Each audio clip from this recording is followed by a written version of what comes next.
नमस्कार दोस्तों। आइए, स्वागत है आपका हमारी एक नई वीडियो में, जिसका टॉपिक है इंटरनेट और ईमेल। आज हम बात करेंगे इंटरनेट और ईमेल के बारे में कि ये दो चीज़ें क्या होती हैं और कैसे हम इसको यूज़ करते हैं। आइए चलिए देखते हैं इंटरनेट के बारे में।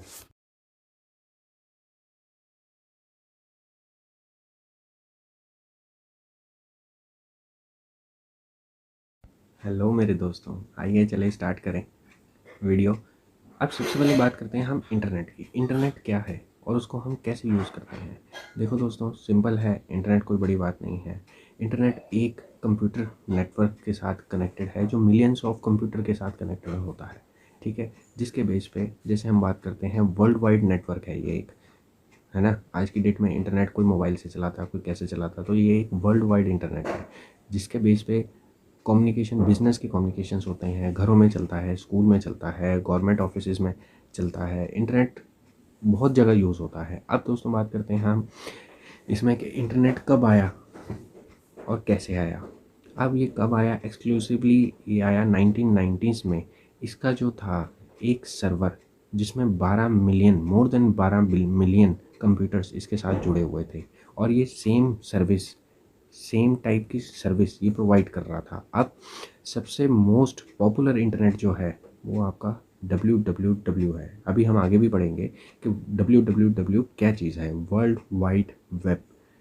अब इसका काम क्या है, ये उसकी ग्रोथ बढ़ाता है, जिससे कि हम हर क्लिक करने पे, क्लिकिंग के ऊपर ग्राफिकल इंटरफेस, ये सारी चीज़ें हम उसमें अपडेट करते हैं और हमारे लिए बहुत ईजी हो जाता है। जैसे आपने देखा होगा, किसी भी ऐप को या किसी भी पेज को ओपन करना है, उसके लिंक पे क्लिक किया और वो चीज़ ओपन हो गई। ठीक है, वैसे ही हमारे लिए ये बहुत अच्छी चीज़ होती है। हल्का सा क्लिक आया, उस पर क्लिक करो और वो पेज ओपन हो जाता है। ग्राफिक्स की बात करें, टेक्स्ट की बात करें, साउंड की बात करें, या इसमें किसी भी तरह के एनिमेशन की बात करें, ये सारे मेथड के लिए ये बहुत अच्छा है दोस्तों। ठीक है, अब बात करते हैं इंटरनेट बिगन, कि इंटरनेट स्टार्ट कहाँ से हुआ था। अब बात करते हैं इंटरनेट की जो बिगनिंग हुई थी, वो एक टेक्नोलॉजी जो क्रिएट हुई थी वो हुई थी 1969 में। ठीक है दोस्तों, अब जब 1969 में किसने बनाया, एक एडवांस रिसर्च प्रोजेक्ट एजेंसी थी जो यूएस डिपार्टमेंट की डिफेंस से थी। ठीक है, जिसने सर्च किया पहले नेटवर्किंग। आज की डेट में दोस्तों देखो, नेटवर्किंग के बेस पे ही सारा काम होता है। ठीक है, तो उन्होंने नेटवर्किंग के थ्रू इस चीज़ को क्रिएट किया। फिर उनका गोल क्या था कि वो डिफरेंट टाइप के नेटवर्क कम्युनिकेशन के लिए यूज़ करें। कम्युनिकेशन का मतलब जैसे आपने देखा होगा, आज की डेट में आप वीडियो कॉल कर सकते हैं, चैट कर सकते हैं, कोई भी कहीं कहीं भी हो, बाहर से अंदर फ़ोन कर सकते हैं, इंडिया अंदर इन द सेंस इंडिया में। ठीक है, तो उस तरह से दोस्तों अब 1960 1970 में कंप्यूटर की नेटवर्किंग टेक्नोलॉजी को क्रिएट किया गया। क्रिएट करने के बाद उसका एक पर्टिकुलर हार्डवेयर तैयार किया गया। उस हार्डवेयर का नाम जो कहते हैं हम लैन। लैन की फुल फॉर्म होती है लोकल एरिया नेटवर्क। अब ये लोकल एरिया नेटवर्क जो होता है हमारा, ये क्या काम करता है, बेसिकली क्या होता है, ये एक डाटा केबल की तरह होता है। जैसे आप फ़ोन से लैपटॉप में, फ़ोन का डाटा लैपटॉप में, लैपटॉप का डाटा फ़ोन में ट्रांसफ़र करते हैं ना, इसी तरह लैन एक केबल होती है जिसके बेस के ऊपर आप डाटा कनेक्ट करते हैं। ठीक है, अब दूसरी जो चीज़ आती है वो आती है कि थोड़ा ज़्यादा डिस्टेंस होता है। अब इतनी लंबी केबल तो है नहीं कि वो सिटी टू सिटी चली जाए, तो उसके लिए एक इंस्टॉल किया जाता है लार्जर नेटवर्क, जिसका नाम है वैन। वैन की फुल फॉर्म है वाइड एरिया नेटवर्क। अब ये बहुत सारे कंप्यूटर्स के साथ अटैच होता है, लार्जेस्ट डिस्टेंस इसमें आता है। ट्रांसमिशन लाइन मतलब कनेक्टिविटी लाइन, जैसे हम फोनिकली टेलीफोनिकली किसी से बात करते हैं, उस तरह की कनेक्शन इसमें आ जाते हैं। जैसे देखा होगा दोस्तों, आजकल आपने हर जगह पे मॉडेम लगे हुए हैं, अपना वाईफाई लग रहे हैं, वो सारी चीज़ें आपकी कहाँ से आती हैं, वो इससे कनेक्टेड होती हैं। अब नेक्स्ट बात करते हैं नेटवर्क। इंटरनेट बेस है हमारे नेटवर्किंग के ऊपर। अगर हमारी नेटवर्किंग स्ट्रॉन्ग है तो हमारा वो भी स्ट्रॉन्ग रहेगा। ठीक है, अब उसके बाद क्या बात आती है, नेटवर्किंग क्या चीज़ है। नेटवर्किंग एक प्रोटोकॉल, मतलब एक तरीका है जिसको हम कहते हैं टीसीपी और आईपी। ठीक है, टीसीपी और आईपी की फुल फॉर्म क्या होती है, ट्रांसमिशन कंट्रोल प्रोटोकॉल। आईपी होता है उसका ही आईपी एड्रेस। ठीक है। ट्रांसमिशन कंट्रोल प्रोटोकॉल, ये तो होता है डाटा को ट्रांसफ़र करने के लिए, मतलब कि सर्वर से ट्रांसफ़र होगा कंप्यूटर में, कंप्यूटर उसको चेक करके आपके सामने ओपन करेगा। ठीक है। अब हम बात करते हैं इसकी आगे। टीसीपी क्या चीज़ है? टीसीपी और आईपी एक ऐसा यूज्ड इंटरनेट पास इंफॉर्मेशन है जो मशीन टू मशीन, इसमें मशीन बोला है दोस्तों कंप्यूटर के बारे में, कि मतलब एक कंप्यूटर से दूसरे कंप्यूटर के लिए ये डाटा ट्रांसफ़र करने में यूज़ होता है। इंटरनेट जो सर्वर से आता है, नेटवर्क टू नेटवर्क। ठीक है। It contains two components. First IP means, जैसे मैंने आपको बताया, internet protocol, and TCP means transmission control protocol. Next बात करते हैं हम, हर एक कंप्यूटर इंटरनेट के साथ असाइन किया जाता है एक यूनिक न्यूमेरिकल एड्रेस से, जिसको हम बोलते हैं आईपी एड्रेस। ठीक है। अब ये बात इसमें कंप्यूटर की नहीं है, इसमें बात आ जाती है आपके मोबाइल की भी। अगर आप मोबाइल का भी देखते हैं तो मोबाइल का भी ऐसे ही आईपी एड्रेस बनता है ना दोस्तों। जब हम जीमेल आईडी, एक नया फ़ोन लिया हमने, उसमें जीमेल आईडी डाली, जीमेल आईडी डाल के जब हम उसको प्रोसेस करते हैं तो वो एक नया बनता है। अब बात करते हैं सर्वर। बेसिकली सर्वर क्या चीज़ है? अगर हम बात करते हैं कि सर्वर से डाटा आता है, क्लाइंट के पास जाता है, सारा मूव ऑन करता है, ये बेसिकली क्या चीज़ें हैं? देखो दोस्तों, इसे मैं एक सिंपल एग्जांपल में समझाता हूँ मैं आपको, कि एक server offer a service other machine on to other network. ठीक है। एक नेटवर्क से दूसरे नेटवर्क पे हम डाटा ट्रांसफ़र करते हैं। अब वो डाटा ट्रांसफ़र कैसे होता है? देखो, फॉर एग्जांपल, एक file server contain a file of interest to user around the network, the service is offer storage and retrieval the file. मतलब कि जब हम अपना डाटा स्टोर कर देते हैं उसमें, और उसके बाद उसको हम किसी को सेंड करते हैं, तो वो बंदा उस फाइल को उठा के उसको यूज़ करता है, तो वो हमारा सर्वर उसमें रखता है। अब इसमें बहुत सारी फाइल्स ऐसी हैं जो इंटरनेट पे पड़ी रहती हैं। जैसे आपने देखा होगा, आप गूगल फ़ोटोज़ पे अपना बैकअप डाल देते हो, वो फाइल्स क्या होती है, परमानेंट पड़ी रहती है। अब सपोज़ आपका एक फ़ोन ख़राब हो गया, ठीक है, आपने जीमेल में बैकअप ले रखा है उसका। ठीक है। अब जब आपने जीमेल में उसका बैकअप ले रखा है, तो वापस आप दूसरे फ़ोन में डालेंगे और सेम आईडी से जब आप लॉगिन करेंगे, वो सारा डाटा एज इट इज़ आपके पास आ जाएगा। ठीक है। अब ये और कहाँ कहाँ काम आता है? अब देखो, अब ये वेदर के लिए काम आता है, मैप्स के लिए काम आता है, टूरिज़्म के लिए तो ये बहुत अच्छी चीज़ है दोस्तों। टूरिज़्म के लिए अगर हम बात करें तो ये बहुत ही अच्छी चीज़ है। अब बात करते हैं, एक होता है क्लाइंट, दूसरा होता है सर्वर। सर्वर का मैंने आपको बताया। अब क्लाइंट क्या होता है? क्लाइंट वो होता है जिसे हम रिक्वेस्ट करते हैं, मतलब हम रिक्वेस्ट कर रहे हैं, तो मतलब हम क्लाइंट हैं। ठीक है। जैसे हम एक शॉपकीपर के पास जाते हैं, ठीक है, कि सर हमें एक मोबाइल दिखा दो, हमने एक मोबाइल परचेज़ करना है, तो हमने उसको एक रिक्वेस्ट करी। ठीक है। तो वो क्या काम करेगा? वैसे ही वो जो दुकानदार है, जो शॉपकीपर है, वो है एक आपका सर्वर। ठीक है। सर्वर के पास जाके हमने एक रिक्वेस्ट डाली कि हमें ये सॉफ्टवेयर चाहिए, तो वो हमने उसको निकाल के हमने दे दिया। अब जैसे ये देखो, get a file from a file server client program on your machine, much format and send the request to the program running over the server. अब सर्वर लोकेट्स कहाँ लोकेशन कहाँ है उसकी? The server program locates the file on the server machine and send a copy to back to the client. ठीक है दोस्तों, एक बात ध्यान रखना, यहाँ पर हमने कोई भी चीज़ शिफ्ट की है, यहाँ से उठा के वहाँ रखी है, तो सर्वर वो डाटा अपने पास सेव कर लेगा, ताकि जब भी आपको उसकी रिक्वायरमेंट हो, आप उसको इमीडिएट ओपन करके देख सकें। अब एक क्लाइंट और एक सर्वर एक कॉमन कम्युनिकेशन मेथड होता है। ठीक है। अब वो मेथड क्या है? Machine to machine data transfer होता है, कनेक्टिविटी आती है, उस मेथड को हम बोलते हैं प्रोटोकॉल। प्रोटोकॉल एक ऐसा मेथड है जिसे हम यूज़ करते हैं।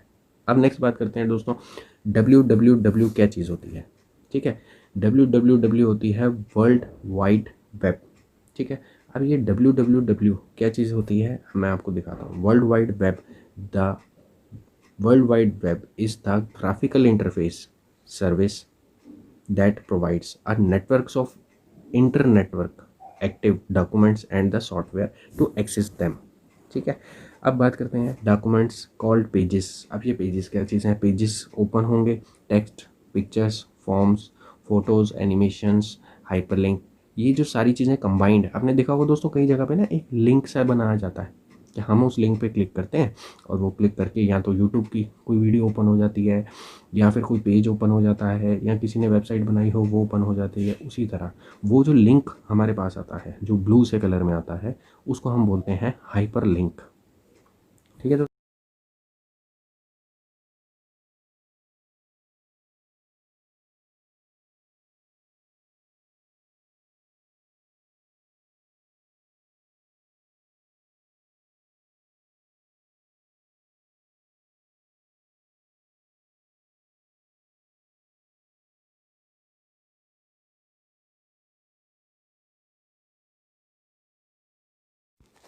हाँ, तो दोस्तों अब हम बात करते हैं हाइपरलिंक क्या होता है। हाइपरलिंक बेसिकली क्या होता है, एक पॉइंटर के ऊपर काम करता है जो क्लिकिंग के साथ कोई ग्राफिक्स ओपन होने हैं या किसी भी चीज़ की कोई भी टेक्निकल प्रॉब्लम आ रही है तो उसको सॉर्ट आउट करने के लिए ये यूज़ में लाया जाता है। ठीक है दोस्तों। नेक्स्ट हम बात करते हैं हाइपरलिंक। जैसे मैं आपको बता ही रहा हूँ कि एक पॉइंटर के ऊपर काम करता है, वर्ल्ड वाइड लेवल पे चलता है, पेज टू पेज कनेक्टिविटी के साथ आता है। अब पेज टू पेज कनेक्टिविटी कैसे करते हैं, जैसे आपने yahoo.com ओपन किया, ठीक है। अब yahoo.com के ऊपर एक नीचे एडवर्टाइजमेंट आ रही है लिखी हुई, ठीक है, या फिर आपने उसकी ईमेल आईडी डाल दी, पासवर्ड डाल दिया, और जब आप उस पर क्लिक करते हैं तो वो पेज कन्वर्ट होकर लिंकिंग के साथ दूसरे पेज पे चला जाता है। ठीक है, वो जो चीज़ होती है उसे हम बोलते हैं हाइपर लिंक। ठीक है दोस्तों। अब हम बात करते हैं, ये देखो, the basic document of the world wide web is a page are written और इन्वॉल्विंग लैंग्वेज कॉल्ड HTML। ये जो पेजेस बनाए जाते हैं वेब के ऊपर, जीमेल हो गया, याहू हो गया, इस तरह के जितने पेजेस बनाए जाते हैं ये सारे पेजेस बनाए जाते हैं HTML के थ्रू। HTML थ्रू मतलब हाइपर टेक्स्ट मार्कअप लैंग्वेज। ठीक है दोस्तों। अब हम आगे बात करते हैं URL की। अब ये URL क्या चीज़ होती है, URL एक तरह का हम ये कह सकते हैं कि किसी को रास्ता बताना है उसके घर का। ठीक है, अभी मैं इसको डायग्राम में भी आपको समझाऊंगा कि बेसिकली ये क्या चीज़ होती है। ठीक है, आगे चलते हैं, डायग्राम में भी आपको बताता हूँ। अब बात करते हैं URL की। URL क्या चीज़ होती है, URL है यूनिफॉर्म रिसोर्स लोकेटर। मतलब ये आइडेंटिफाई करता है कि आपने जो वेबसाइट डाली है वो वेबसाइट मुझे कहाँ जाके ओपन करनी है। ठीक है, जैसे सपोज एग्जांपल, मैंने आपको अपना घर का एड्रेस दिया, ठीक है, लोकेशन नहीं दी, तो उस लोकेशन को वो फाइंड आउट कैसे करेगा, वो फाइंड आउट यहाँ से करेगा। ये देखो ना, gives the location of the file on the World Wide Web and also identifies the internet service such as FTP. FTP means File Transfer Protocol. ठीक है, the worldwide that handle the file when a hyperlink is inserted. जब hyperlink इसमें insert कर दिया जाएगा तब उसके बाद हम उसको उठा के डाल सकते हैं। नेक्स्ट बात आती है, अब दोस्तों हम बात करते हैं, ये तो हमने सर्वर, क्लाइंट, इंटरनेट के बारे में हमने पढ़ लिया। अब इसी में ही नेक्स्ट टॉपिक क्या है जो हर बिज़नेस में काम आता है, हर टीचर यूज़ करता है, ये हम कहते हैं कि मेल्स के थ्रू आज की डेट में बहुत काम होता है दोस्तों। ईमेल आप किसी को भेज रहे हैं, किसी से आ रहा है, ये सारी चीज़ें। अब ईमेल क्या चीज़ है, ईमेल मीन्स इलेक्ट्रॉनिक मेल। ठीक है, इलेक्ट्रॉनिक मेल क्या होती है, जो डिजिटली एक सिस्टम से दूसरे सिस्टम पे, इंडिया से बाहर, बाहर से इंडिया, सेकंड्स में आपके पास पहुंच जाती है। ठीक है दोस्तों। अब जैसे इसमें लिखा हुआ है, enable user to send and receive message to other you. हाँ, तो दोस्तों हम कहाँ थे, अब हम बात करेंगे ईमेल के ऊपर। ईमेल के लिए जैसे मैंने आपको बताया कि बहुत सारा डाटा, सपोज एक लेटर फॉर्मेट में हमने किसी को कोई मैसेज भेजना है, ठीक है, एक पर्सन से दूसरे पर्सन में, मतलब कि जैसे हम बात करते हैं यूएस से इंडिया, इंडिया से यूएस, या और भी सारी कंट्रीज़ में हम एक लंबा चौड़ा लेटर भेज सकते हैं जिसके बेस में हमें ये चीज़ें क्लियर हो जाएंगी। अब बात करते हैं services provided by email. Email से हमें क्या क्या सर्विसेज मिलती हैं। देखो दोस्तों, ईमेल से हमें बहुत सर्विसेज मिलती हैं, अलग अलग तरह की सर्विसेज मिलती हैं। आइए हम उस पर बात करते हैं। ये देखिए दोस्तों, सबसे पहले आती है हमारे पास send text message to any other user. हम किसी के पास भी जिसका हमें ईमेल एड्रेस पता है, हम उसके पास अपना मैसेज कन्वे कर सकते हैं। दूसरी बात, attach computer file to text message. हम इसमें एक फ़ाइल भी अपनी भेज सकते हैं। सपोज हमने एक फ़ोटो भेजनी है अपनी और साथ में कुछ मैटर भेजना है, तो उसके लिए भी हम इसको यूज़ कर सकते हैं। थर्ड पॉइंट आता है send a multiple recipients at one time. अब इसमें बात क्या आती है, जैसे सपोज एग्जांपल, मैंने एक मैसेज है, ठीक है, वो अपने सारे स्टूडेंट्स को भेजना है। ठीक है, मेरी क्लास में 10 स्टूडेंट है फॉर एग्जांपल, ठीक ठीक है। अब वो जो 10 बच्चे हैं उनको मुझे सेम एक ही एड्रेस भेजना है। उस एड्रेस को मैं भेजने के लिए क्या काम करूँगा कि मैं सबकी ईमेल आईडी ले लूँगा, ठीक है। जैसे ही मैं ईमेल आईडी लेके मैसेज टाइप करूँगा और सेंड करूँगा तो एक ही सेंड मुझे करना पड़ेगा और मेरे सारे स्टूडेंट्स के पास वो मैसेज कन्वे हो जाएगा, ठीक है दोस्तों। नेक्स्ट हम बात करते हैं रिप्लाई एंड फॉरवर्ड। अब हम उसको रिप्लाई भी कर सकते हैं और उस मैसेज को फॉरवर्ड भी कर सकते हैं, ठीक है दोस्तों। अब अगली बात आती है, हम subscribe to electronic mailing list.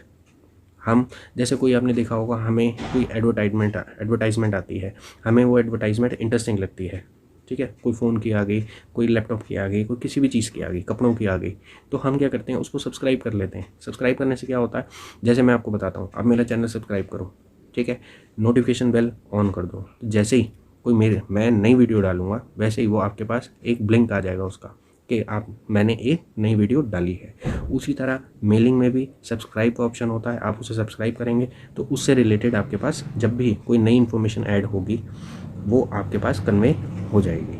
अब बात करते हैं ईमेल के एडवांटेजेस क्या हैं। 5 एडवांटेज हैं जो बहुत अच्छे हैं, जो मैंने मेन लगा मुझे कि मुझे दोस्तों आपके साथ शेयर करने चाहिए, तो मैं वो शेयर कर रहा हूँ। पहला क्या है, ये कॉस्ट इफेक्टिव होता है। जो आज की डेट में एक सिंगल लोकल कॉल के बात करने के जो पैसे कटते हैं, और इसमें हम एक लंबा चौड़ा लेटर लिख के हम उसको भेज सकते हैं, ठीक है। अब उसको कहाँ भेजेंगे, उसका डिस्टेंस का कोई लिमिट नहीं है, कहाँ पर भी all over world, all over India, कहीं पर भी वो बंदा बैठा होगा उसको एक मैसेज मिल जाएगा। दूसरा पॉइंट क्या आता है हमारा, एक्रॉस ग्लोबल, जैसे मैंने आपको बताया, ठीक है। और ये मैसेज जो उसके पास पहुंचता है वो इतनी जल्दी पहुंचता है कि आप सेकंड्स में, आप अभी सोच ही रहे होंगे कि उसको मिला है या नहीं मिला है, इतनी देर में वो खोल के पढ़ चुका होगा। थर्ड पॉइंट, ये टेलीफोन और फैक्स लाइन की तरह नहीं होता है कि अगर हम ये सोचें यार उसका फ़ोन फ्री है या नहीं है, या उस तक पहुंचा है या नहीं पहुंचा है, कॉल लगेगी या नहीं लगेगी, तो ऐसा कुछ नहीं है दोस्तों। ये सीधा वहीं जाके ओपन करता है। अब डिपेंड करता है कि सामने वाला किस टाइम उसको ओपन करके देख रहा है। Fourth point, most important thing है ये कि जब हम कोई भी मैसेज हम उसको भेजते हैं तो वो ऑटोमेटिकली हमारी सेविंग होती है, टाइम की भी और मनी की भी, क्योंकि ईमेल जो है वो फ्री ऑफ कॉस्ट है दोस्तों, ठीक है। नेक्स्ट बात करते हैं। अब इसमें बात ये आ गई कि message lies in your computer, you can always access, ठीक है, and when reply to it, आप उसे कभी भी रिप्लाई कर सकते हैं और वो आपके इनबॉक्स में परमानेंट सेव हो जाएगा।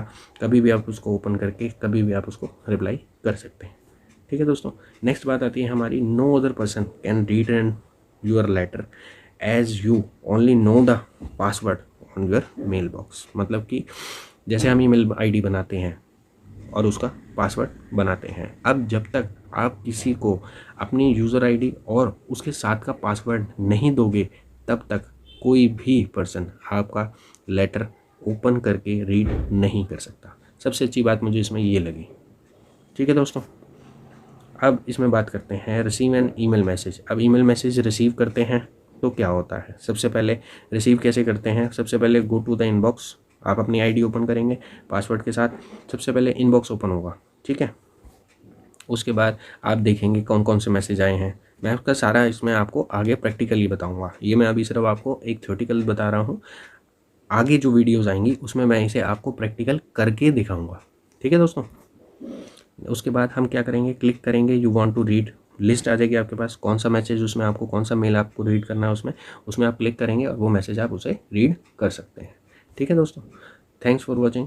आपसे यही उम्मीद है कि आप चैनल को सब्सक्राइब करेंगे, लाइक करेंगे, शेयर करेंगे, और मेरी वीडियो में आपको कुछ भी ऐसा लगता है कि मुझे उसको सुधारना चाहिए तो आप बिल्कुल मेरे को बताएं, मैं नेक्स्ट टाइम उसको बिल्कुल कोशिश करूँगा उसको ठीक करने की।